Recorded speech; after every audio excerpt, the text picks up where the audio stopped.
Active है। पहले तो ये देख लेते हैं कि आज 14 सितंबर है और 4 बज रहे हैं इस वक्त, 4:11 हो रहे हैं।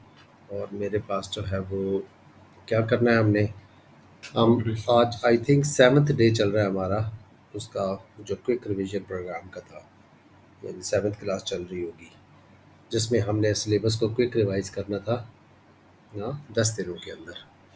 7th तब चल रहा है कि पिछले वो शुरू किया था शायद मंडे ट्यूसडे को संडे को, तो खैर एनी हाउ हमने 3 तो चैप्टर कर लिए हैं। आप ज़रा इसको देख लेंगे कि आपकी बुक को सामने करें, तो हमने 3 जो है वो सेक्शन कर लिए हैं, यूनिट्स कर लिए हैं। हाँ, सेक्शन के बजाय हम इसे यूनिट्स कहते हैं। बुक कहाँ है, ये सारी मैं बता दूँ क्योंकि बहुत ज़्यादा पीडीएफ ओपन हुई हुई है। सो इन सबको क्लोज़ करके सिर्फ आपकी बिज़नेस की बुक निकालते हैं और इसमें देखते हैं कि क्या है। ये बुक है और बुक के अंदर जो कंटेंट है, कंटेंट को देखें। बिज़नेस के अंदर जो कंटेंट है वो है इंट्रोडक्शन टू कमांड। ये है जी। देखिए, पहला business and it's environment, enterprise, size of business, ये हमने पहले किया, इस यूनिट को किया। फिर एचआरएम किया, फिर मार्केटिंग का आखिरी जो था, marketing mix, promotion and place किया। आज ऑपरेशन के 3 चैप्टर हैं। मैं शायद तीनों करवाने के इरादे में हूँ, तीनों करवाने के प्रोग्राम में हूँ, क्योंकि ये क्विक रिवीजन है तो हम डिटेल में तो जाएंगे नहीं। ये 3 जो है वो यूनिट जो है वो ऑपरेशन के हम करेंगे। पहला है द नेचर ऑफ ऑपरेशन, कि ऑपरेशन होता क्या है। दूसरा है इन्वेंट्री कंट्रोल और तीसरा है कैपेसिटी यूटिलाइजेशन। ये 3 चैप्टर हैं इसके। अगर ये हो गए तो फिर 2 दिन हमारे और लगेंगे, यानी आज 7th या 8th क्लास है, फिर 9th जो है वो 10th क्लास के अंदर ये हम अगले 4 चैप्टर जो है वो अकाउंटिंग एंड फाइनेंस के करेंगे। इनमें ये वाला चैप्टर थोड़ा सा लेंथी है और ये भी, हाँ, ये थोड़ा सा लेंथी है, बाकी जो है वो होगा। तो चैप्टर नंबर 23 हम करते हैं अकाउंटिंग। सीधा चलता हूँ, मैं अपने नोट्स पे चला जाता हूँ और बुक दोनों को साथ साथ मिला के देखता हूँ। 3 चीज़ों को मिला के मैं पढ़ा रहा हूँ, तो अपनी की टर्म्स वो बुक के अंदर ही होती हैं। जब आप बुक पढ़ते हैं तो आपको की टर्म्स मिल जाती हैं। द नेचर ऑफ ऑपरेशन के ये क्या होता है। दूसरा मैं ओपन करता हूँ अपनी की टर्म बुक की ही है, चूँकि इस पीडीएफ बुक में जो है वो की टर्म दी नहीं होती, तो इसलिए मैंने उनको सेपरेट जो है वो करके रखा होता है। कि चैप्टर नंबर 23 में, यहाँ चैप्टर नंबर 23 के की टर्म्स देख लेते हैं, ताकि की टर्म्स से ज़्यादा इम्पोर्टेंट डिटेल्स हमें पता चल जाती हैं। और तीसरी चीज़ जो है मैं वो अपने नोट्स ओपन करता हूँ, कि जो थोड़ा सा इसी बुक के शॉर्ट फॉर्मेट होता है, वो शॉर्ट फॉर्मेट। शॉर्ट इस तरह से होता है कि ये चैप्टर 23 है। अब इसमें पहली चीज़ आ गई है इंटेलेक्चुअल कैपिटल ट्रांसफॉर्मेशन प्रोसेस, ये तो अभी करते हैं। और वो है, मैंने जो नोट्स बनाए, it is the summary of that book, मतलब उसको ज़रा आसान तरीके से जल्दी जल्दी क्विक करने के लिए बनाए हुए हैं। तो वो उस नोट्स जो है मेरे यहाँ पर मिल जाएंगे, वो मैं शेयर भी कर देता हूँ, अभी शेयर कर देता हूँ ताकि बाद में फिर इशू ना आए आप लोगों को। अभी क्विक रिवीजन के अंदर मैं शेयर कर देता हूँ, ये वाला यूनिट नंबर 4 है और इसके 3 चैप्टर जो है वो हमने करने हैं। एक चैप्टर है, उसका नाम है the operation, the nature of operation. The nature of operation के ये नोट्स हैं। फिर दूसरा चैप्टर है इन्वेंट्री कंट्रोल और फिर है first admin pit shot a to operation model. ठीक है, ये हम कर लेते हैं। ये 3 है, तो मैं इन तीनों को कहीं भेज देता हूँ। इस तरह से भेजे नहीं जाएंगे, लेकिन चलें पहले द नेचर ऑफ ऑपरेशन शुरू करते हैं कि क्या होता है। देखिए, बिजनेस के अंदर एक काम ये है कि आप रॉ मटेरियल को ख़रीद कर उससे आउटपुट बनाते हैं। मेरी जूस की कंपनी है, आपकी किस चीज़ की है? फुटबॉल बनाते हैं। आप क्या लेते हैं, इनपुट क्या होता है आपका? जो रबर वगैरह चीज़ें, जी ठीक है, लेदर है, धागा है आपके पास, ठीक है ना। तो आप उसको बाय करते हैं, ठीक है, और उसको कन्वर्ट करते हैं आउटपुट में, फुटबॉल में कन्वर्ट करते हैं। इसे आप कहते हैं क्या? Operation management. देखिए, हम इस तरह है ना कि मैं अपनी जूस की कंपनी को कहूँ जी मैं चीनी बाय करता हूँ, मैं फ्रूट बाय करता हूँ, मैं ये बाय करता हूँ, इसके बजाय इकोनॉमिक्स में हम जितने भी फैक्टर होते हैं, चीज़ें, उनको 4 हिस्सों में डिवाइड कर देते हैं। हाँ, चाहे कुछ भी हो। एक नेचुरल रिसोर्सेज यानी लैंड, इसका मतलब है कि आप लैंड बाय करते हैं। लैंड का मतलब ये हुआ कि पीस ऑफ लैंड भी उसमें शामिल है, लेकिन उसमें तमाम रॉ मटेरियल यानी लेदर, लेदर लैंड में आएगा, नेचुरल रिसोर्स है। उसमें जो धागा आप इस्तेमाल कर रहे हैं वो भी कॉटन है, वो भी लैंड में आएगा। फिर लेबर यूज़ कर रहे हैं, फिर कैपिटल मशीन्स वगैरह हैं, और फिर एंटरप्राइज़ आपका स्किल है और आप खुद एंटरप्रेन्योर है, जो कि इन तीनों को कंबाइन करके इससे आप आउटपुट बनाना, इसको आप कहते हैं क्या? ऑपरेशन कहते हैं, इसको ऑपरेशन कहते हैं, ऑपरेशन का इसको प्रोडक्शन कहते हैं, वैसे क्या कहते हैं, प्रोडक्शन प्रोसेस होता है। लेकिन प्रोडक्शन प्रोसेस का मतलब ही है कि आप इनपुट को आउटपुट में कन्वर्ट करने को आप ट्रांसफॉर्मेशन प्रोसेस या प्रोडक्शन प्रोसेस कहते हैं। सो ट्रांसफॉर्मेशन प्रोसेस क्या है? ट्रांसफॉर्म करने का मतलब है कि उसकी शेप को चेंज कर देना। ट्रांसफॉर्मेशन प्रोसेस ये चीज़ होती है कि एन एक्टिविटी और group of activities that transform one or more inputs, add value to them and produce the output for the customer। यानी प्रोडक्शन प्रोसेस भी हम उसे कहते हैं। प्रोडक्शन ये चीज़ होती है कि आप इनपुट को ज़रा बुक में देखेंगे, एक आपको चार्ट बना हुआ नज़र आएगा शुरू में, थोड़ा सा डायग्राम के नेचर ऑफ ऑपरेशन ये है कि आप, ये लिखा हुआ है क्या, नेचर ऑफ ऑपरेशन ये है, देखिए जहाँ प्रोडक्शन लिखा हुआ है ना, साथ ही ट्रांसफॉर्मेशन प्रोसेस लिखा हुआ है, यानी production process and transformation process का एक ही सेंस बनता है, एक ही है कि बिजनेस में आप क्या करते हैं, इनपुट्स को बाय करते हैं। आप इनपुट्स को बाय कर रहे हैं, इनपुट्स क्या होते हैं आपके पास? लैंड, लेबर, कैपिटल और एंटरप्राइज, जिसको फोर फैक्टर ऑफ प्रोडक्शन है। आप उसको प्रोसेस करते हैं, प्रोडक्ट प्रोसेस करते हैं यानी ट्रांसफॉर्म करके उनसे आउटपुट बनाते हैं। आउटपुट क्या हो सकता है आपका? आउटपुट आपकी फिनिश गुड्स भी हो सकती हैं, आपकी सर्विसेज भी हो सकती हैं, या फिर दूसरे बिजनेसेस के लिए कंपोनेंट, या वो भी हो सकते हैं। फिनिश गुड क्या होती हैं? गुड्स वो चीज़ होती है टेंजिबल, जिनको हम टच कर सकते हैं। सर्विसेज इनटेंजिबल होती हैं। और बाज़ दफ़ा आप गुड्स या सर्विसेज बनाते हैं लोगों के लिए नहीं, दूसरे बिजनेसेस के लिए। मसलन मैं क्रेन बना रहा हूँ, मसलन मैं टायर बना रहा हूँ, तो इसका मतलब ये है, या मैं फिर गाड़ियों की सीटें बना रहा हूँ, तो इसका मतलब है मैं मैन्युफैक्चरिंग बिजनेसेस के लिए कोई कंपोनेंट बना रहा हूँ, तो ये भी प्रोडक्शन का प्रोसेस होगा जी। तो प्रोडक्शन का प्रोसेस जो है वो इसके कहते हैं। अब प्रोडक्शन के प्रोसेस में एक चीज़ यूज़ हो रही है, उसको कहते हैं लैंड। नेचुरल रिसोर्सेज यूज़ हो रहे हैं, लैंड। लैंड क्या होता है? All natural resources. ठीक है, लैंड का मतलब हो गया पीस ऑफ लैंड भी होता है लैंड। ठीक है, और तमाम नेचुरल रिसोर्सेज को भी आपको लैंड कहते हैं। मसलन आप जब बिजनेस है, आपको लार्ज साइट्स चाहिए, क्या रिक्वायर्ड? Large sites. साइट्स का मतलब है जगह चाहिए आपको करने के लिए, और आपको नेचुरल रिसोर्सेज भी चाहिए, वो भी होगा। लेबर कौन होता है? जो mental and physical efforts provide करता है, उसको आप लेबर कहते हैं। फिर आप कैपिटल, कैपिटल में आजकल एक कैपिटल तो आप जानते हैं कि वो फिज़िकल कैपिटल है, जैसे मशीन्स हैं, टूल्स चाहिए आपको बनाने के लिए। आपकी फुटबॉल में टूल है, मशीनें चाहिए लेदर की कटिंग के लिए, आपको मशीनरी चाहिए, ये भी कैपिटल है। सही है। आपको क्या चाहिए? कंप्यूटर चाहिए। ठीक है, अदर इक्विपमेंट भी आपको रिक्वायर्ड है to produce the goods and services. लेकिन आजकल क्या हो रहा है, intellectual capital is becoming increasingly important too. Intellectual capital ये चीज़ होती है कि कैपिटल से तो आपकी प्रोडक्टिविटी तेज़ होती है, लेकिन इंटेलेक्चुअल कैपिटल आजकल कहते हैं कि जिस बिज़नेस के पास ज़्यादा बेहतर होगा, वो ज़्यादा बेहतर तरीके से अपनी प्रोडक्ट को बना सकता है। इंटेलेक्चुअल कैपिटल क्या होता है? देखिए, इंटेलेक्चुअल कैपिटल, मैं यूँ कहता हूँ, इंटेलेक्चुअल कैपिटल 3 चीज़ों का नाम होता है। एक को हम कहते हैं आपके पास ह्यूमन रिसोर्सेज़, क्या? इंटेलेक्चुअल कैपिटल होता है ह्यूमन, ह्यूमन कैपिटल, सही लफ्ज़ इस्तेमाल करते हैं, ह्यूमन कैपिटल। दूसरे को मैं कहता हूँ इसके पास structural capital, structural capital, capital. और एक होता है रिलेशनल कैपिटल, रिलेशनल कैपिटल।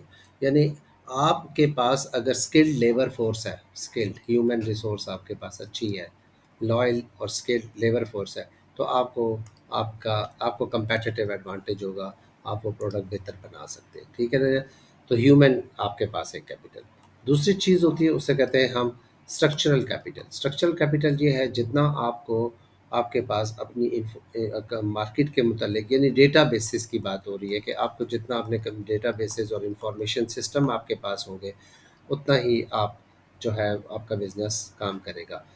देखें, डेटा बेसिस समझाता हूँ मैं क्या होता है। Data basis information. दूसरा होता है रिलेशनल कैपिटल। रिलेशनल ये होता है कि आपके अपने कस्टमर के साथ ताल्लुकात कैसे हैं, आपके अपने सप्लायर के साथ ताल्लुकात कैसे हैं, इसको आप रिलेशनल कैपिटल कहते हैं। वो जितना अच्छा होगा तो उतना सही रहता है। सही क्या रहता है, बल्कि यूँ कहें कि उससे आपकी प्रोडक्टिविटी बिज़नेस की ज़्यादा होती है।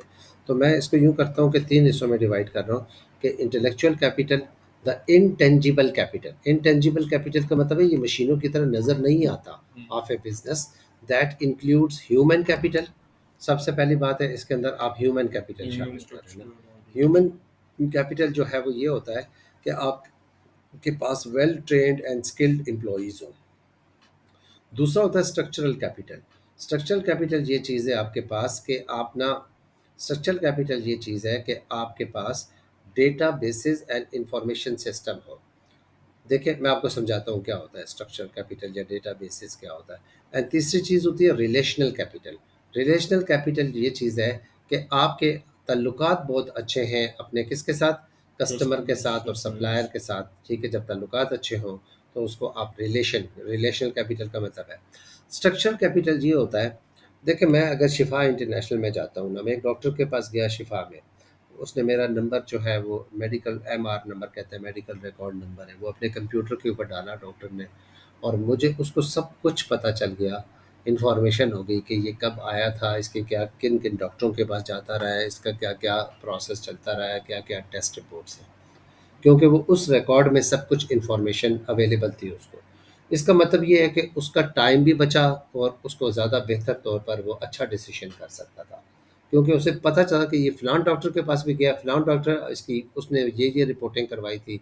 वो जो इवन जो एक्सरे की रिपोर्ट है वो तक मौजूद है, लेबॉर्ट्री की रिपोर्ट्स मौजूद हैं, डॉक्टर की जो प्रिस्क्रिप्शंस हैं वो मौजूद हैं। तो इन्फॉर्मेशन मिल गई उसको, और उसने मुझसे पूछने के बजाय एग्जैक्ट एक्यूरेट इन्फॉर्मेशन उसके पास आ गई।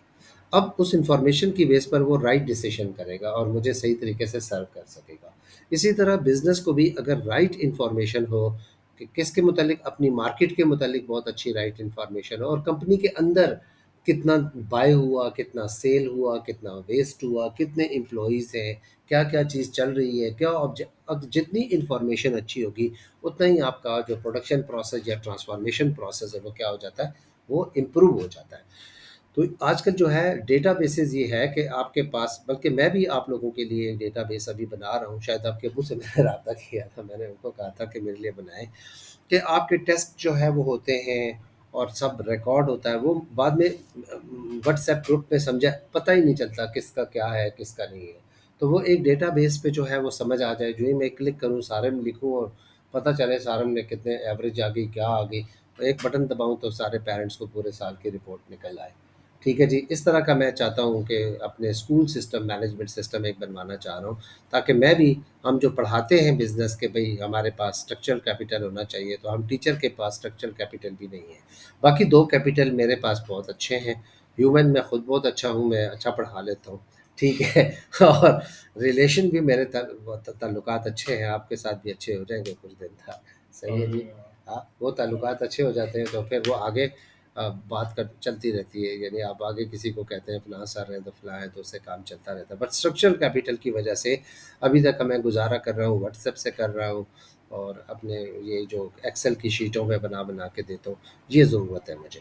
तो आजकल ट्रांसफ़ॉर्मेशनल प्रोसेस जो है ना, इंटेलेक्चुअल कैपिटल अगर हो मेरे पास, इसको ज़रा बंद कर दूँ मैं, ये ऑपरेशन, हाँ, ये आपके नोट्स हैं, जिनको मैंने बताया कि आपको लैंड होनी चाहिए आपके पास, जिसमें लार्ज स्पेस रिक्वायर्ड होती है, लेबर होना चाहिए आपके पास। लेबर क्या होता है, human efforts needed for the business, जिसमें मैनुअल लेबर भी होती है जैसे कि गार्डनर, और मेंटल स्किल्स भी होते हैं जैसे रिसर्च साइंटिस्ट।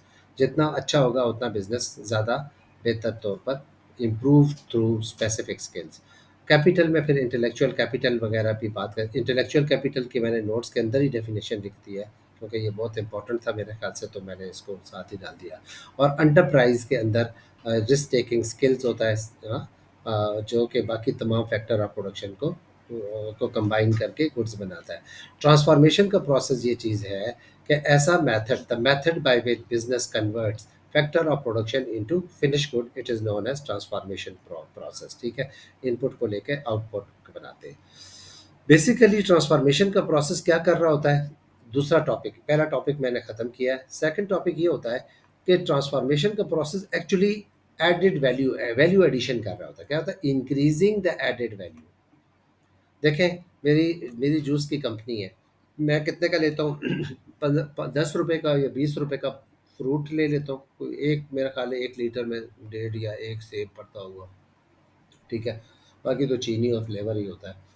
तो असली वाला तो होता नहीं 200 रुपये का, उसमें लिखा होता है कि 30% पल्प है, 30% पल्प है, बाकी सारा मीठा मीठा ही है उसके अंदर। तो 30% जो है ना वो अब कितने का मिलता होगा, 20 रुपये का। चीनी लग जाती होगी 5 रुपये की, फ्लेवर लग देता होगा 5 रुपये का, ठीक है, और गत्ता वगैरह लग जाता है 5 रुपये का, 25 रुपये का रॉ मटेरियल है। और मैं उसको प्रोसेस करके रॉ मटेरियल उसको 200 रुपये का बेचता हूँ। इसका मतलब है मैं ऐड वैल्यू करता हूँ। तो 25 रुपये वाली चीज़ को, 25 रुपये वाली चीज़ को मैं ऐड करके कितने में बेच रहा हूँ, 200 की, तो 175 में ऐड कर रहा हूँ। ये जो एडिशन है ये ट्रांसफॉर्मेशन की वजह से हुई, मैंने ट्रांसफॉर्म किया ना। अब एडेड वैल्यू कैसे ज़्यादा हो सकती है, ये बात ये है कि आप एडेड वैल्यू ज़्यादा कैसे कर सकते हैं। यानी आप देखें ना, एफिशिएंसी पे डिपेंड करता है कि आपका प्रोडक्शन प्रोसेस कितना एफिशिएंट है। एफिशिएंट का मतलब है कितनी कम कॉस्ट यूज़ करके वो बनाता है, ठीक है, कितनी क्वालिटी बनाता है, फोकस है। आप जो गुड्स एंड सर्विसेज बनाते हैं, क्वालिटी का मतलब प्रीमियम चीज़ नहीं होता। क्वालिटी का ये मतलब है कि क्या वो गुड्स एंड सर्विस कस्टमर की एक्सपेक्टेशन पर पूरी उतरती है कि नहीं। मैं ऐसी चीज़ें बना रहा हूँ बड़ी ही क्वालिटी की, यानी क्वालिटी का मतलब बड़ी अच्छी हो, प्रीमियम हो, लेकिन वो कस्टमर की सर को पर्पज़ ही नहीं पूरा करती, तो वो कोई क्वालिटी नहीं, उसका कोई क्वालिटी नहीं है। क्वालिटी वो होती है कि insuring goods and services are suitable for the intended purpose, जो पर्पस है उसके लिए इस्तेमाल कर सकते हो, ठीक है जी। हाँ, एसी मैंने बनाना था इसलिए कि चलें गर्मी में ये ठीक करेगा, पता चला ये वो एसी जब दबाते हैं तो नज़ला ज़ुकाम लेके आ जाता है जी, क्योंकि वो इतना 1 मिनट में ही पता नहीं कितना यख कर देता है वो, ठीक है, और कम होता भी नहीं फिर। हाँ जी, बहुत हमने हाई क्वालिटी का बनाया है जी, गर्मी है। वो क्या हम कहेंगे मुसीबत ले आए हैं यार, इसे बताओ कोई सस्ता वाला लेके आओ, हल्का वाला लेके आओ। तो क्वालिटी, फिर फ्लेक्सिबिलिटी। 2 लफ्ज़ बिज़नेस के अंदर बहुत इम्पोर्टेंट हैं, वो एक लफ्ज़ है फ्लेक्सिबिलिटी, दूसरा इनोवेशन में है और तीसरा एडॉप्टेबिलिटी और सस्टेनेबिलिटी। ये 5 एक वर्ड्स जो है ना बिज़नेस के अंदर इनकी जान है आजकल के बिज़नेस के अंदर, जो हर सवाल के अंदर ये लफ्ज़ होने चाहिए आपके, कि आपका बिज़नेस नंबर 1 सबसे पहले तो ये है कि आपका बिज़नेस फ्लेक्सिबल होना चाहिए। हाँ, आपका क्या होना चाहिए, फ्लेक्सिबल होना चाहिए। दूसरा एडॉप्टेबल होना चाहिए, क्या, एडॉप्टेबल होना चाहिए। फिर इनोवेटिव होना चाहिए। फिर आपका सस्टेनेबल होना चाहिए, सस्टेनेबल होना चाहिए, और एफिशिएंट होना चाहिए। ये 5 वर्ड्स हैं, आपको ना भी हो तो आप इसको बीच में डाल लिया करें, क्योंकि आजकल प्रोडक्शन प्रोसेस वही हो सकता है जो फ्लेक्सिबल हो। फ्लेक्सिबल का मतलब ये है कि मेरी जूस की कंपनी है, ठीक है, ये जूस की कंपनी है, ठीक है, ये ले लीजिए जो उसकी कंपनी है, और ये बाहर लोगों की डिमांड है, डिमांड्स एप्पल की ज़्यादा हो जाती है, मैंगो की कम हो जाती है। मैं उसके मुताबिक डिमांड ज़्यादा कर सकूं और इसकी कम कर सकूं, अगर मैं एडजस्ट कर सकूं तो मैं फ्लेक्सिबल हूँ। एडॉप्टेबल का मतलब है लोगों को भाई अब जूस जो है वो गत्ते की पैकिंग में पसंद ही नहीं है। वो कहते हैं नहीं जी, आप हमें हमें ग्लास बॉटल्स में दें, ये गत्ता स्मेल करता है, ये करता है, सुना है वायरस आता है, ये वो। तो मैं उसके मुताबिक अडॉप्ट हो जाऊँ। जो अडॉप्ट नहीं करेगा अपने आप को वो फेल हो जाएगा, जो लोग चाहते हैं। इवन बाहर अगर लोगों की प्रेफरेंस चेंज हो जाए, लॉ चेंज हो जाए, बाहर कुछ भी जो भी हालात बाहर चेंज हो जाए, आप अपने आप को उसके मुताबिक अडॉप्ट कर लें, चेंज कर लें, तो ये अडॉप्टेबल होता है। उसके बाद हम ये कहते हैं कि आप इनोवेटिव हो, समथिंग डिफरेंट। इनोवेशन का मतलब होता है समथिंग डिफरेंट, आप लोगों से कुछ मुख्तलिफ कर सकें, समथिंग डिफरेंट। इनोवेशन क्या होता है, समथिंग डिफरेंट कर सकें। फिर सस्टेनेबल हो, सस्टेनेबल का मतलब है आप ऐसा हो कि इन्वायरमेंट को आप डैमेज ना कर रहे हो। सस्टेनेबल, आजकल सस्टेनेबल लफ्ज़ जहाँ देखें सस्टेनेबिलिटी की लफ्ज़ आता है, कि आपका बिजनेस ऐसा इस तरह हो कि वो सस्टेनेबल हो, यानी वो इस तरह से ऑपरेट करे कि फ्यूचर जनरेशन के लिए पॉसिबिलिटी को कम ना करे, प्रोडक्शन पॉसिबिलिटीज़ को कम ना करे। मसलन वो क्या करे, अपना जो वेस्टेज है उसको रिसाइकल करे। मसलन वो क्या करे, फॉसिल फ्यूल कम यूज़ करे, और रीन्यूएबल नॉन रीन्यूएबल रिसोर्सेज को कम यूज़ करे और रिन्यूएबल को ज़्यादा करे। मसलन वो क्या करे, अपना वो है पानी, वो वाटर और साथ दरिया जो जा रहा है उसमें ना फेंके, ताकि फिशरीज़ और उसकी लाइफ, एक्वेटिक लाइफ जो है वो ख़राब ना हो। इसके अलावा वो ऐसी जगह से लकड़ी ले जो कि सस्टेनेबल फॉरेस्ट हो, यानी आप वो रेन फॉरेस्ट ना हो बल्कि सस्टेनेबल फॉरेस्ट हो, यानी जो कमर्शियल लेवल पे ग्रो किए जाते हैं, ताकि एक दरख्त अगर कटता है तो 4-5 पीछे वो लगा देते हैं, ताकि उससे कमी नहीं होगी ना। वरना आपने अगर रेन फॉरेस्ट काट दिए तो उसको तो हज़ारों साल बनने में लगे थे, वो तो अब हज़ार साल इंतज़ार नहीं कर सकता आदमी। तो दूसरा ये है कि एफिशिएंट हो, एफिशिएंट का मतलब है कि लो यानी एनर्जी यूज़ करे, लोअर मटेरियल यूज़ करे और सस्टेनेबल हो। तो बहुत से लफ्ज़ हैं ये, अडॉप्टेबल, सस्टेनेबल, फ्लेक्सिबल। आपका प्रोडक्शन प्रोसेस क्या होना चाहिए? वो प्रोडक्टिव होना चाहिए, सस्टेनेबल होना चाहिए, या सस्टेनेबिलिटी भी एक लिखा हुआ है ना, सस्टेनेबिलिटी ऑफ ऑपरेशन क्या होता है? ऑपरेशन, ज़रा इसको पढ़ें आप, क्या लिखा है? Sustainability of operations, business operations that can be maintained in the long term, for example, protecting the environment and not damaging the quality of life for future future generations. Generation के लिए काम ना करें, ठीक है ना?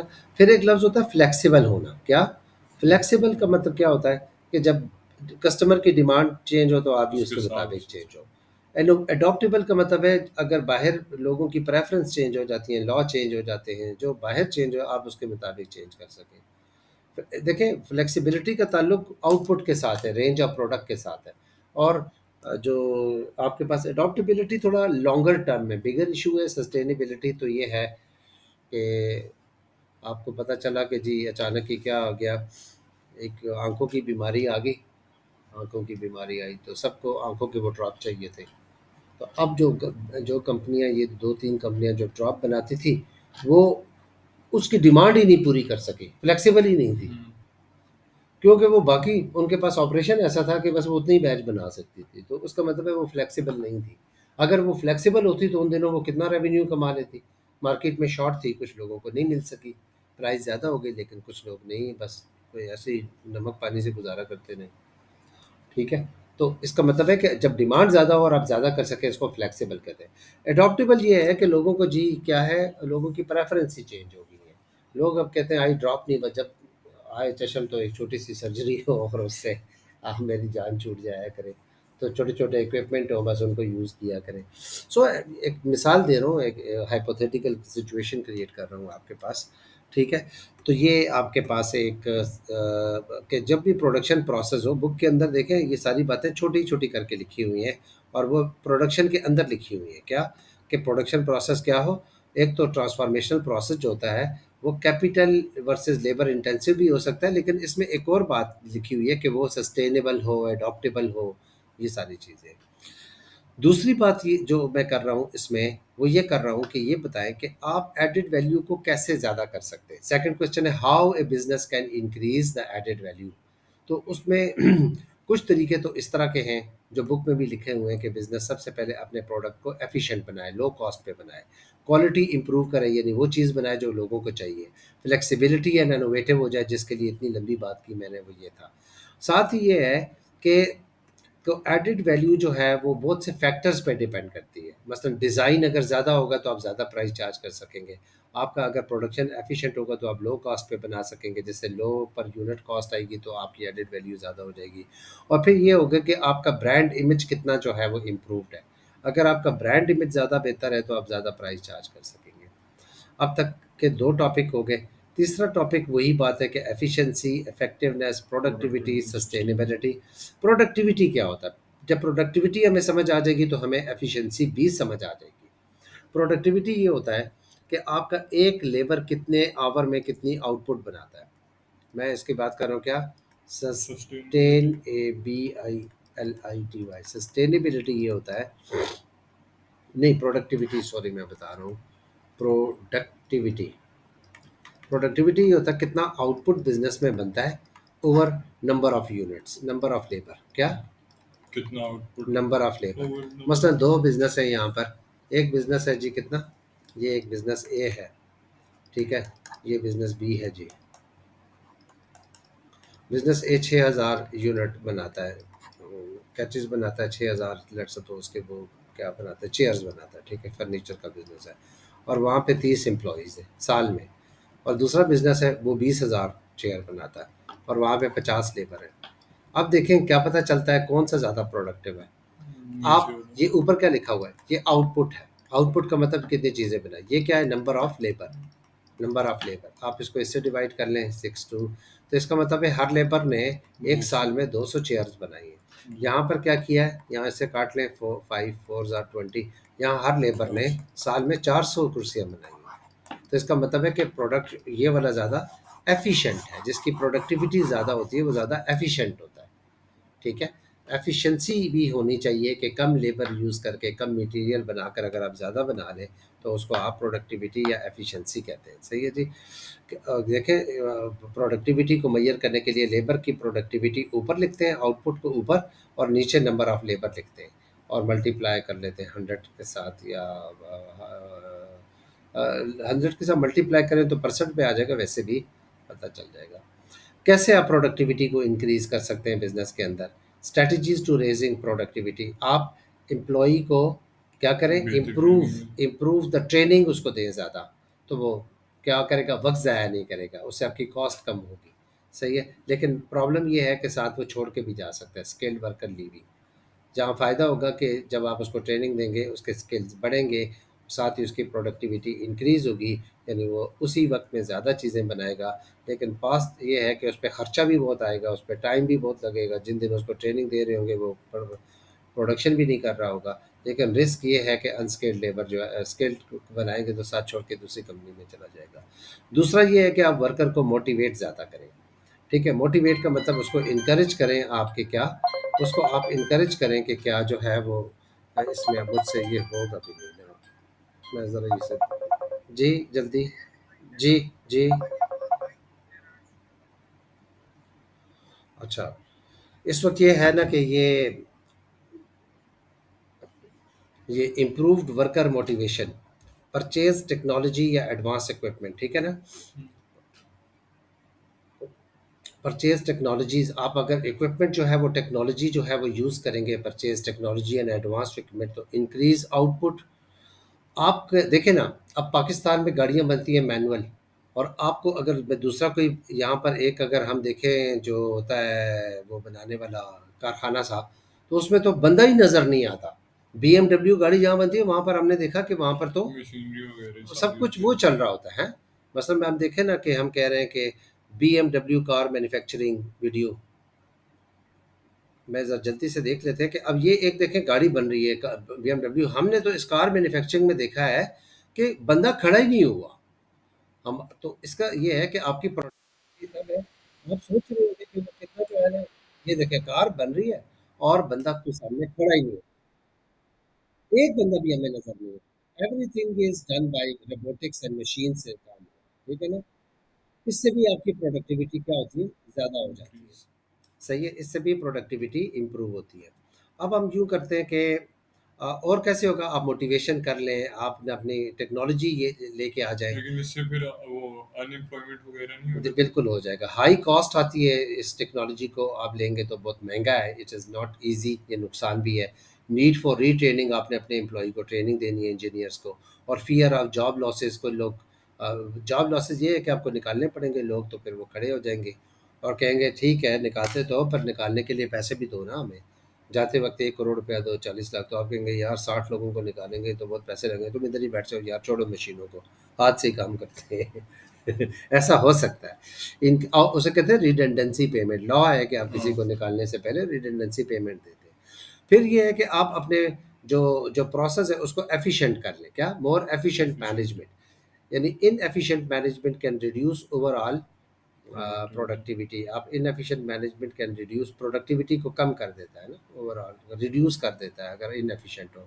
तो अगर आप बेहतरीन करें, आप अपनी एफिशिएंट बनाएं तो उससे बेहतर हो जाएगी। जैसे कि एग्जांपल दी हुई है कि अगर इनकरेक्ट मटेरियल परचेजिंग, आपने मटेरियल खरीदते वक्त ही गलत खरीदा, कपड़ा ही मैंने खरीदा तो आगे क्या क्वालिटी बनेगी, हाँ, जीन्स बनाने के लिए। पुअर मशीन मेंटेनेंस, मशीनें ही ख़राब हैं, जहाँ पर वो टिच बटन लगता है वो थोड़ा सा पीछे लगा देता है, जब वो पहनता है तो उसे पता चलता है यार इसका जो सुराख है वो किसी और जगह पर है और बटन किसी और जगह पर है, ठीक है ना। अब वो कहता है यार क्या करूँ ना, इसको छोड़ सकता हूँ, पैसे भी ज़ाया किए। सही है जी। उसके बाद डीमोटिवेटिंग एम्प्लॉयज़ मैनेजमेंट, तो अगर आप एम्प्लॉयज़ डीमोटिवेट होंगे तो आप अपना एफिशिएंट करें प्रोडक्टिविटी को, रॉ मटेरियल सही खरीद करें, इम्प्रूविंग ऑपरेशन एंड पीपल। सो ये आसान सी बातें हैं, लेकिन जब आप अच्छा, एक बड़ा इंपॉर्टेंट सवाल है जो शायद एग्जाम पॉइंट ऑफ व्यू से इंपॉर्टेंट ये होता है कि आमतौर पर यह समझा जाता है कि बिजनेस अपनी अगर प्रोडक्टिविटी को इंक्रीज करेगा तो वो बिजनेस के लिए अच्छा है। हमेशा ऐसा नहीं होता कि आप बड़ी स्पीड से चीज़ें बना रहे हो, हमेशा हमेशा अच्छा नहीं होता। वैसे तो अगर इस अच्छा होता है, प्रोडक्ट की डिमांड कम डिमांड होगी। ही कोई नहीं, हाँ। तो फिर क्या करेंगे आप उसकी? मतलब ये है कि प्रोडक्ट इज़ नॉट पॉपुलर, फिर बनाते जाओ, ब्लैक एंड वाइट टीवी बना रहा हूँ मैं, प्रोडक्टिविटी बड़ी ज़्यादा है ताकि पता चले मार्केट में कचरा ही बिक रहा है। ठीक है जी। उसके बाद इंक्रीजिंग प्रोडक्टिविटी होगी तो लोग कहेंगे अच्छा जी ज़्यादा पैसे दो, हमें वेजेस ज़्यादा दो, हमारी प्रोडक्टिविटी बढ़ गई है, पता चला जी कि आपने प्रोडक्टिविटी ज़्यादा की, तनख्वाहें उससे भी ज़्यादा बढ़ा दी आपने, क्योंकि वो कह रहे हैं।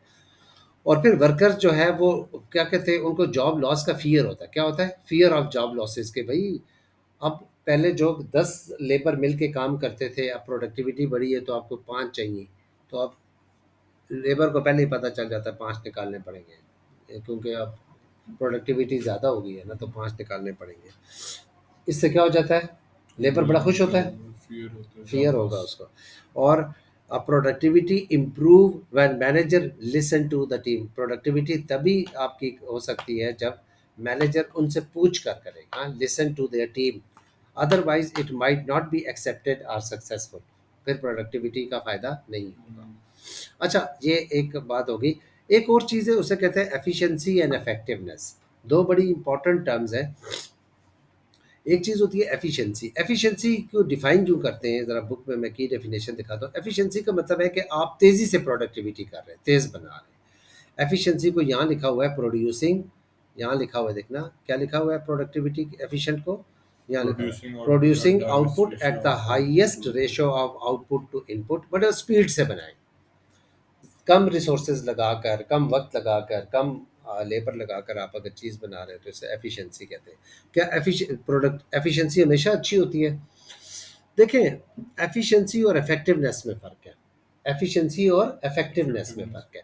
इफेक्टिवनेस एक ब्रॉडर टर्म है। इफेक्टिवनेस का ये मतलब है कि आप इस तरीके से बनाएं कि फायदा हो आपकी बिजनेस को। बिजनेस भी अपने ऑब्जेक्टिव पूरे करो, कस्टमर की डिमांड भी पूरी हो, और तेज भी बन रही हो। हम्म, हाँ, इसको आप इफेक्टिवनेस कहते हैं। इफेक्टिवनेस ये चीज़ होती है, यहाँ पर लिखा होगा इफेक्टिवनेस का, ऊपर ऊपर लिखा हुआ, ये हम्म, इफेक्टिवनेस मतलब meeting the objective of business, इस तरह बनाए कि बिजनेस अपने ऑब्जेक्टिव भी पूरे कर रहा है, by using the input productively, productivity भी हो रही है, यानी एफिशिएंसी भी है, एक तरह से कम लेबर इस्तेमाल करके, कम उसके साथ रिसोर्सेज लगा कर यूज़ कर रहे हैं, और साथ ही कंज्यूमर की नीड्स, जो कंज्यूमर चाहता है उसकी नीड्स भी पूरी हो रही हो। हाँ, ब्लैक एंड वाइट अब कोई नहीं खरीदेगा टीवी, उसकी नीड्स नहीं पूरी होंगी।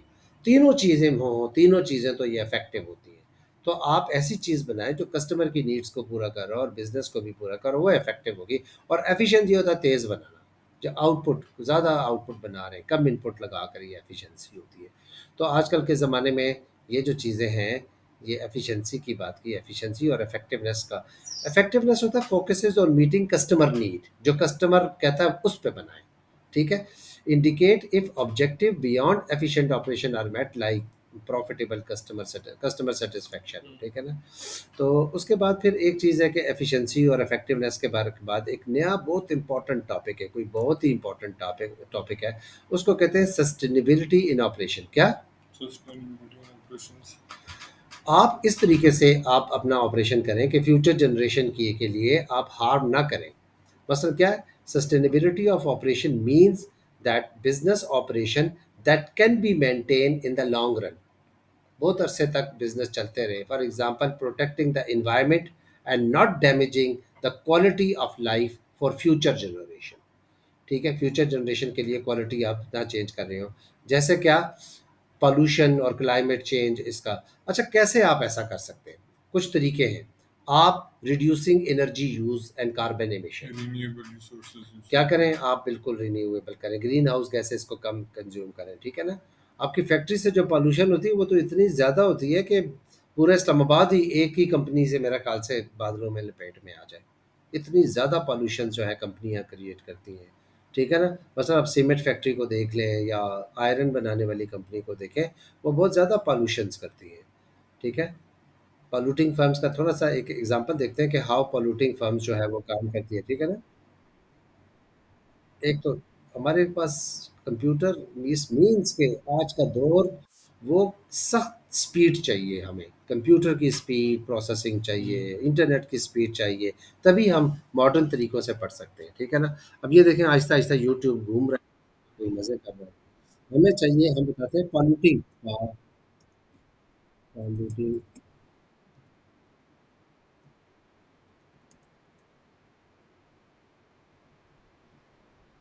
चले एक अब देखते हैं।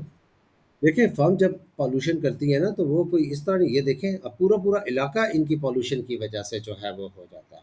दुनिया में जितनी जो है वो ज़्यादा जो है वो आउटपुट बनती है उतनी ही ज़्यादा पॉल्यूशन होती है, क्योंकि आउटपुट के दौरान पॉल्यूशन तो बननी है ना। ये देखें अब इस किस्म की फर्म्स हैं क्या बना रही हैं जी।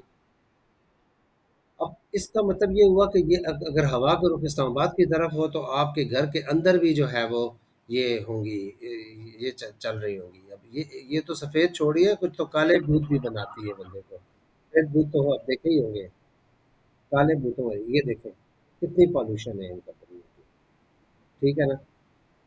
हर जगह प्रोसेस चल रहा है। और अगर ये इसी तरह चलता रहे तो इस दुनिया में हमारे लिए जगह नहीं होगी। हम वी विल नॉट बी हम ही नहीं होंगे, बिजनेस क्या होंगे, we will not be sustainable. वजह क्या है? वजह ये है कि ये देखें एनवायरनमेंट डैमेज होती एनवायरनमेंट है। ग्लोबल वार्मिंग हो रही है ना। वार्म का मतलब क्या हुआ कि टेम्परेचर 1 सेंटीग्रेड तो हमारी दुनिया का बढ़ चुका है। और अगर ये 7 सेंटीग्रेड तक बढ़ जाए ना तो दुनिया में जो ये हमारे आज की जो पौधे और स्पीशीज है ना ये उसको सस्टेन नहीं कर सकेंगे। तो फिर जब पौधे खत्म हो जाएंगे तो हम इंसान भी खत्म हो जाएंगे क्योंकि इन्हें भी एक अपना जो इनके जो इनकी पोलिनेशन का प्रोसेस होता है। पोलिनेशन का मतलब है फल से फूल बनने का प्रोसेस, या मेल फीमेल जो कॉम्बिनेशन प्रोसेस है।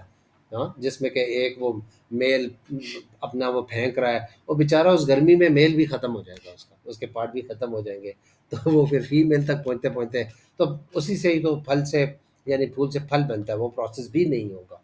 तो ये प्रोसेस ख़त्म हो जाएगा। ये तो इसका मतलब क्या हुआ कि सस्टेनेबिलिटी बहुत ज़रूरी है। अगर बिज़नेस सस्टेन नहीं रहेंगे तो फिर हम भी नहीं रहेंगे।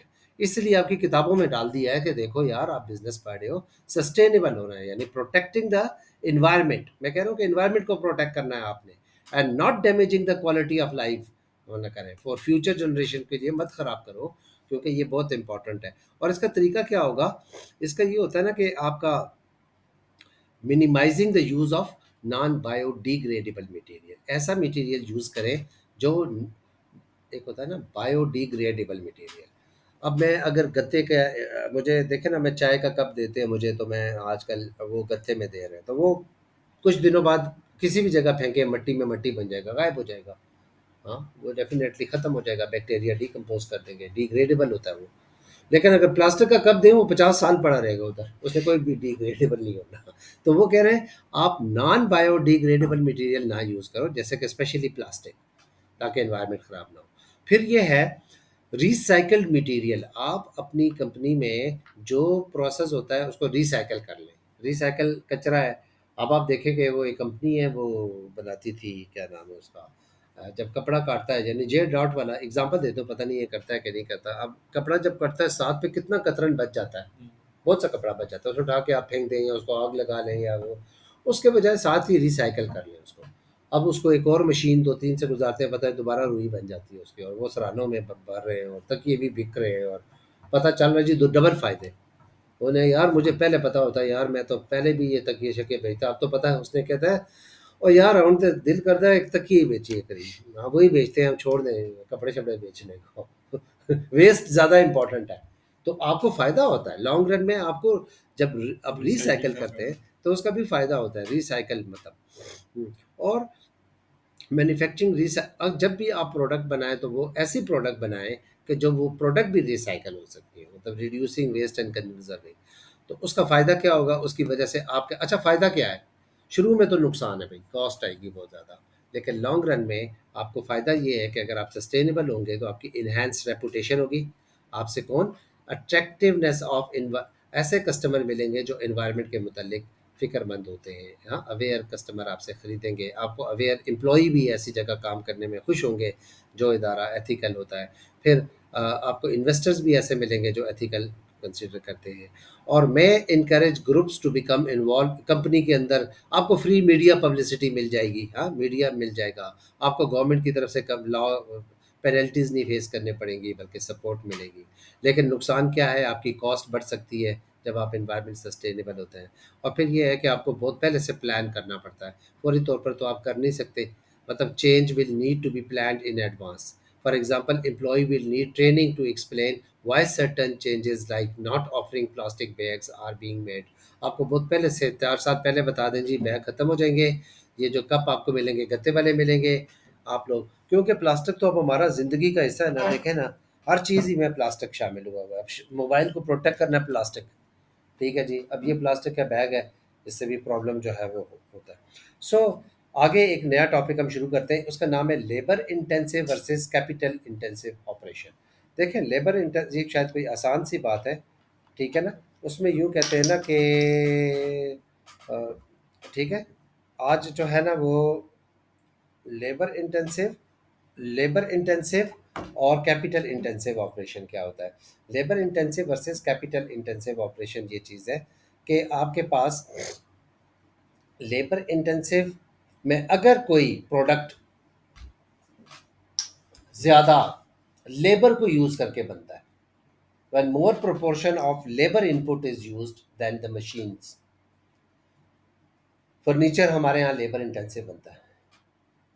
अभी आपने BMW वाला देखा था, कितना लेबर इंटेंसिव था, है ना। कैपिटल। कैपिटल इंटेंसिव था, सही है। मैंने कहा देखा, अब तो इतना कैपिटल इंटेंसिव हो गया कि वहाँ पर मशीन यूज़ करती हैं।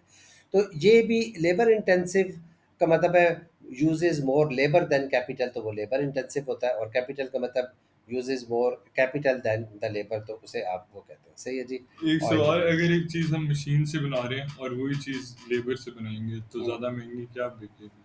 ये डिपेंड करता है उस चीज़ पर। कुछ चीज़ें तो बन ही नहीं सकती लेबर इंटेंसिव। नहीं, जैसे आप कोई वो, जैसे वो नहीं होते, जाते हो हुंजा शुंजा तो उधर वो जो हाँ, टोपियां शोपियां जो उनकी होती हैं। देखें गरीब मुल्कों में तो लेबर इंटेंसिव बहुत सस्ता पड़ता है, क्योंकि यहाँ लेबर है बहुत चीपर ना, तो इसलिए लेबर इंटेंसिव। गरीब मुल्कों में हैंडमेड चीज़ बड़ी अच्छी भी होती है और लेबर हाँ, इंटेंसिव चीपर पड़ती है। और अमीर मुल्क में अगर वही टोपी बनाए इंग्लैंड वाले किसी गोरे को दे, तू ज़रा बना के दे ना, पहले तो परेशान हो जाएगा। हाँ, पता नहीं, मैं एक वो मीम से देख रहा था, क्या कह रहा था, गोरे को कहा तूने जलेबी, कह रहा है यार ये इसमें चीनी डाली कैसे है इन्होंने, अंदर कैसे भरी है ये बताओ, ठीक है। अब ये बताओ कि समोसा जो है इसके अंदर कैसे डाला है, तो मजाक कर रहे होंगे ना, मजाक सा बनाया हुआ था उन्होंने।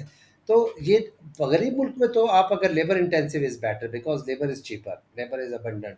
अगर आप टेक्नोलॉजी से बनाएंगे तो आप मशीनों को रोज़गार दे रहे हैं, ना कि लोगों को दे रहे हैं। तो ये बहुत बेहतर होता है कि वहाँ पर लेबर का मेथड यूज़ किया जाए, ठीक है ना। उसके बाद क्या होता है, factors determining labour and capital intensive. देखें यही बात है, किन फैक्टर पे डिपेंड करता है, तो ये डिपेंड करता है आपके पास प्रोडक्शन मेथड वगैरह पर, टाइप है क्या, प्रोडक्शन मेथड्स। आपका प्रोडक्ट क्या है। मतलब मैं अगर लैपटॉप बनाने की कोशिश कर लूँ कि चलिए जी मैंने तो हाथ से बनाना है, नहीं जी, वो तो फंस जाऊँगा। क्योंकि वो बहुत ही बारीक कंपोनेंट है, वो हमसे बनेंगे ही नहीं, ठीक है। वो बहुत ही लेबर इंटेंसिव नहीं, कैपिटल से ही बन सकते हैं तो अच्छा होगा। फिर ये है कि रिलेटिव लेबर कॉस्ट कितना है। अब गरीब मुल्कों में लेबर कॉस्ट सस्ती होती है तो लेबर बनानी चाहिए।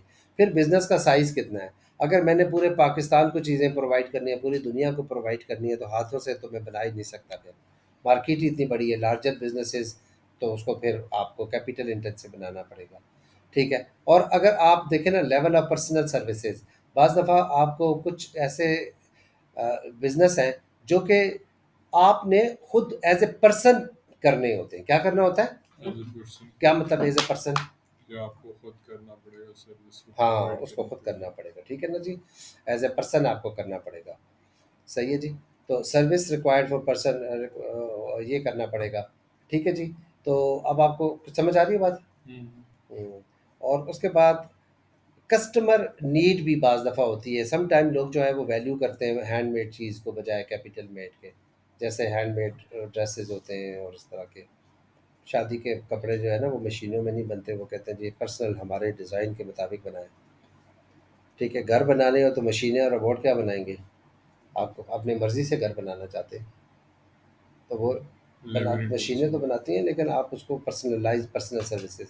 बहरहाल benefits of limit capital intensive के अपने फ़ायदे हैं। कैपिटल इंटेंसिव का फ़ायदा ये है कि आप बहुत मैस लेवल पे चीज़ बना सकते हैं, आपकी कॉस्ट पर यूनिट कम आती है, आपको इकोनॉमीज़ ऑफ स्केल जो है वो अचीव हो जाते हैं। इकोनॉमीज़ ऑफ स्केल का मतलब ये होता है पर यूनिट कॉस्ट आपकी कम पड़ती है। आपको क्या कहते हैं, recruitment easier due to less skilled, आपको बहुत कम जो है वो लेबर ज़रूरत पड़ते हैं। लेकिन मसला ये है कि ये हर बिज़नेस सूटेबल नहीं, कैपिटल नहीं बना सकता। Not suitable for personal services. मैं अगर चाहूँ कि मैं कैपिटल इंटेंसिव हो जाऊँ, हाँ टीचर, कैपिटल में मैं कुछ सारे को पढ़ाना है, मशीन आ जाए इधर, सच जा आज छुट्टी पर है जी, चल बैठ जा तू, तो ये आप भी नहीं मानेंगे और काम नहीं होगा। High startup cost due to machinery, ठीक है ना, high startup cost due to machinery, ठीक है। Expensive breakdowns due to machinery, मशीनें ख़राब होती रहती हैं, फिर ये है कि उनको लगाने में टाइम लगता है, फिर ये है कि बाज़ दफ़ा लेबर जो है वो जब मशीनों से काम करता है वो मोटिवेटेड नहीं रहता, फिर capital can not be varied in the short run, आपको कैपिटल को फौरी तौर पर आप चेंज भी नहीं कर सकते, लोगों की डिमांड चेंज हो गई है तो आप उसको फौरी तौर पर मशीनों को चेंज नहीं कर सकते। मसलन मैंने एक कारखाना लगाया जी, वो गत्ते के पैक में जूस देता था, अचानक लोग कह रहे हैं जी ग्लास बॉटल में दो, तो अब मशीनें चेंज करूंगा, पता चले 1 अरब रुपया और लग जाएगा, वो नहीं है। लेबर होगा तो कहूँगा चल यार सीख ले, बनाना शुरू कर दे दूसरे तरीके से, तो वो बड़ा फ्लेक्सिबल होता है लेबर, लेकिन मशीनें और बड़ी है वो इतने फ्लेक्सिबल मोटिवेट नहीं नहीं होंगे होती, ना इस तरह से। और मोटिवेट भी नहीं होंगे, कर भी नहीं सकते ना। जॉब रोटेशन हो जाएगी ना उनकी। नहीं मतलब मैं कहता हूँ कि मेरा जो जूस है वो जाता था गत्ते के पैक में, और अब वो जाएगा उसमें, किसमें, शीशे की बोतल में। अब तो शीशे की बॉटल वाली तो मशीन ही और टाइप की होगी, तो बड़ा मुश्किल हो जाएगा। फिर लेबर इंटेंसिव के अपने फ़ायदे हैं कि उसमें personal services can be delivered हो सकती हैं, और आपकी कस्टमर मेड गुड्स जैसे कस्टमर चाहता है उसके उसके मुताबिक बन सकती हैं। शुरू में बहुत कम कॉस्ट लगती है, और lower unit cost if labour is cheap, labour हमारे मुल्क में सस्ता होता है लेकिन तो कॉस्ट टाइम कम होती है। कंज्यूमिंग तो होगा ये पूरा। टाइम कंज्यूमिंग होता है लेकिन लेबर होता है, ईज़ी टू अल्टर, यानी नए लेबर को रिक्रूट करना, उनको निकालना भी आसान हो जाता है। मशीनें तो एक दफ़ा ले आए, डिमांड कम हो गई, अब उसको निकाल भी नहीं सकते, हम्म। जाएँगी भी नहीं, ठीक है ना? वो जाएँगी भी नहीं तो उसकी वजह से भी जो है ना वो होगा, ठीक है ना? वो भी जो है वो उसमें चली जाएँगी, और उसकी वजह क्या होगी फिर आगे? उसके बाद है ऑपरेशन प्रोडक्शन मेथड में। अच्छा, इस सवाल को एक और करते हैं हम कि एक प्रोडक्शन मेथड है हमारे पास, job production, batch production, flow production and mass customization, ये 3 तरह के तरीके होते हैं हमारे पास, ठीक है। अच्छा, जॉब प्रोडक्शन ये चीज़ होती है कि आप कस्टमर की रिक्वायरमेंट के मुताबिक अगर कोई चीज़ बनाएँ तो उसको जॉब जॉब प्रोडक्शन प्रोडक्शन। कहते हैं।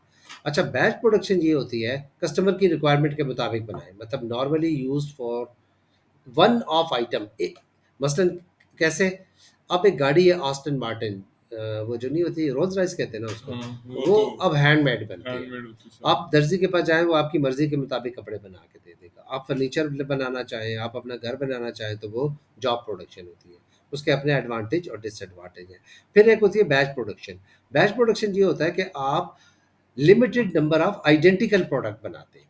मसलन देखिए मेरी फर्नीचर की कंपनी है, तो अब मैं ये करता हूँ, मैंने सोफ़ा बनाने हैं, तो मैं एक एक सोफ़ा नहीं बनाऊंगा, मैं 20 सोफ़ों का हाँ एक साथ साथ कपड़ा ले बनाना। आऊंगा, उसकी लकड़ी एक साथ लेके आ जाऊंगा, उनको एक साथ बना के जब मैं सोफ़ा सेट ख़त्म कर लूंगा फिर मैं डाइनिंग टेबल वाला बैच शुरू करूंगा।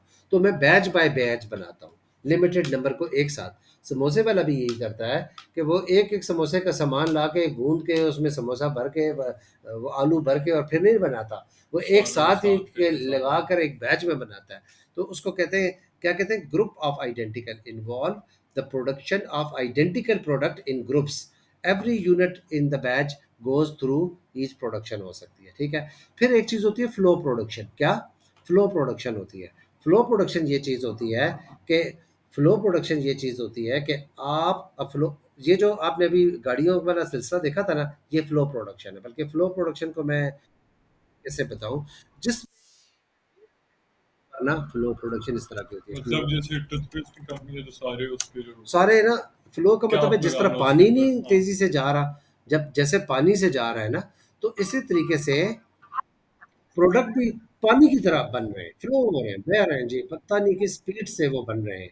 और वो तभी पॉसिबल हो सकता है कि जब आप जो है, अब वो कह रहे हैं जी कि तब, अब जो पूरी एडवर्टाइज भी 1 मिनट की चला रहे हैं, हाँ, कह रहे हैं पैसे दो हमें, आप यूट्यूब हैं, तुम हमारे गुलाम हो, और ये पैसे तुम दोगे तो तब हम आपको यूट्यूब जो है वो चलाएंगे। 1200 1500 रुपये मांग रहे हैं पर मंथ, और हमारे पास कोई ऑप्शन नहीं है, था कि ये ब्लॉकर लगाया हुआ है, उन्होंने इस ब्लॉक को भी ब्लॉक कर दिया, एड ब्लॉकर लगाया हुआ है मैंने, blocks ads across the web has, लेकिन वो इसको नहीं ब्लॉक करने कर रहा। और उन्होंने जानबूझ के जब मैंने ब्लॉक करने की कोशिश की है तो 15 सेकंड के बजाय पूरा उन्होंने लगा। 1 मिनट वाली पूरी लगा दी, उन्होंने कहा अब तुम बर्दाश्त करो। मैंने टोटल 30 सेकंड की वीडियो देखनी है और उसके लिए 1 मिनट इस चाइनी खातून को, ग्रामरली मेरे पास यूज़ है, ये ग्रामरली लगा हुआ है, इसके पैसे भी मैं देता हूँ, लेकिन वो फिर भी मुझे दिखा रहे हैं, ठीक है, स्किप करो। ये देखें, फूड प्रोडक्शन में ये होती है कि चीज़ आप जो है, अब देखें, अब पेप्सी बन रही है ना, तो वो किस, ये देखें किस स्पीड से बन रही है, ये देखें किस स्पीड से जो है वो बन रही है, तेजी से बन रही है। और आपके घर में पराठे बनते हैं तो इंतजार होता है, और यहाँ पे पराठे कैसे बन रहे हैं, पूरे इस्लामाबाद के लिए ही बन जाएंगे थोड़ी देर में जी, ठीक है जी, ये होगा। और हर चीज़ जो है कोई ये पेटीज और केक और ये वो, so this is the flow production, also known as continuous production जो है उसको कहते हैं आप। तो इसको हमने फ्लो प्रोडक्शन, तो एक था हमारे पास जॉब प्रोडक्शन, एक था बैच प्रोडक्शन, और एक था हमारे पास फ्लो प्रोडक्शन जो है ना, वो तीन तरह के हमारे पास प्रोडक्शन मेथड थे, सही है जी। उसके बाद हमने क्या किया, अब कौन सा प्रोडक्शन मेथड जो है वो चूज करना चाहिए, ये डिपेंड करता है कि हमारी मार्केट का साइज क्या है, ठीक है बड़ी ना। मार्केट अगर है बड़ी तो मार्केट है तो फिर वो लोअर बस कास्ट। होगा। कैपिटल अवेलेबल, पैसा कितना है भाई, पैसा जो है वो है नहीं हमारे पास, और हम मैं कहूँ जी कि सोफ़ा सेट मैंने बनाने हैं ऑटोमेटेड मशीनों पर, वो तो दिन को 5,000 सोफ़ा बना देंगे, और वो उसको स्टोर कहाँ करूँगा अगर आगे मार्केट ना हो तो इसका मतलब है फिर मुझे हैंडमेड की तरफ आना चाहिए, छोटा रखना चाहिए। फिर ये कि अदर रिसोर्सेज मसलन फ्लो प्रोडक्शन होती है तो उसके लिए बहुत ज़्यादा स्किल्ड लेबर चाहिए होता है, बहुत ज़्यादा एरिया चाहिए होता है। और जॉब प्रोडक्शन हो तो उसके लिए फिर आपके पास स्किल्ड लेबर, बहुत ज़्यादा स्किल्ड, जैसे कि जॉब प्रोडक्शन में बहुत स्किल्ड लेबर इसलिए चाहिए होता है कि हर आदमी आकर अपनी मर्ज़ी की बनाता है, तो वो इतना स्किल हो कि हर एक की रिक्वायरमेंट को पूरा कर सकता हो। फिर ये है कि कस्टमर की रिक्वायरमेंट क्या है, क्या वो कॉस्ट उनके लिए इम्पोर्टेंट चीज़ है, यानी प्राइस मैटर करता है, या हैंडमेड क्वालिटी जो है वो मुकर्रर करती है। फिर एक और प्रॉब्लम ये आता है कि जब भी आप बिज़नेस को चेंज करते हैं, problem of changing production method, बाज़ दफ़ा आपकी जॉब से बैच की तरफ करते हैं, तो जॉब का मतलब है आप सिंगल सिंगल एक एक आइटम बना रहे थे, बैच का मतलब है लिमिटेड नंबर ऑफ बहुत से आइटम बना रहे हैं। तो उसमें आपकी शुरू में बहुत ज़्यादा कॉस्ट इन्वॉल्व होती है, आपका वर्किंग कैपिटल ज़्यादा ज़रूरत पड़ता है, यानी ज़्यादा पैसे आपको ज़रूरत पड़ते हैं, क्योंकि रॉ मटेरियल आपने ज़्यादा लाना होता है। और फिर आपको जो है वो ये होता है कि अगर आप पहले डीमोटिवेशन इसलिए कि जॉब प्रोडक्शन में मोटिवेशन होती है, बैच में थोड़ी सी डीमोटिवेशन हो सकती है। फिर आप अगर जॉब, अगर आप जॉब से बैच की फ्लो में, बैच या फ्लो में जाना चाहें, तो आपकी कैपिटल कॉस्ट बहुत आएगी, एम्प्लॉय को ट्रेन करना पड़ेगा, और आपकी डिमांड पे डिपेंड करती है। सो कौन सा मेथड जो है वो यूज़ करना चाहिए, it depends on all the above factors, इन चीज़ों पर करते हैं जी, ठीक है जी। ये हमारे पास बहुत से मेथड थे, इस चैप्टर को मैंने किया, हमने प्रोग्राम 3 का किया था, लेकिन पता चला कि हमने तो एक भी नहीं किया। तो इस स्क्रीन को अब रिकॉर्ड करते हैं, ठीक है जी, अल्लाह हाफ़िज़।